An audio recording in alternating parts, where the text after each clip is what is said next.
यहाँ मुंबई में छोटे सोनू निगम के नाम से जानते हैं। उनका नाम है मनोज मिश्रा जी, आप सभी देख सकते हैं। और ये गाना हम दोनों ने गाया, उसके पहले किसी ने नहीं गाया ना उसके बाद किसी ने गाया। ये गाना पूरी तरह से एकदम फ्रेश इंदु सोनाली और मनोज मिश्रा भैया ने गाया है। अच्छा लग रहा है ना ये गाना? तो आइए सिंधु। हम तो हो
फिल्मों में गाती हूँ तो हीरोइन के लिए, हीरो के लिए, आइटम गर्ल के लिए भी गाती हूँ, लेकिन वही लाइन जो मैंने फिल्म में गाया था वो लाइन आज आप सबों के लिए लाई। पूछिए क्या, कौन सी लाइन? पूछवा ना कौन सा लाइन? हाँ, जी अपना जिंदगी अलग हो के तुझसे ऐसा इरादा हमार बा, दुनिया बदल जाए नहीं न बदले तुझसे वादा हमार बा।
मैं चाहूंगी भैया के लिए जोरदार तालियां। ये इनका प्यार है, वरना बहुत बहुत शुक्रिया। मैं चाहूंगी भैया अपना प्लीज प्लीज आप आए हमारे साथ। भैया आपका नाम?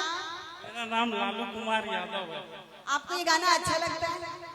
देखिए हर गाना, किनको कौन सा गाना पसंद है, मैं तो मेरा काम होता है गाना।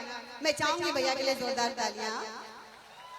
और मैं बता दूं, मैं एकदम प्योर बात, मुझे पता है सोने चांदी के बारे में, तो ये मत समझिएगा कि सोना है, ये रोल गोल है ना। हाँ ये रोल गोल है।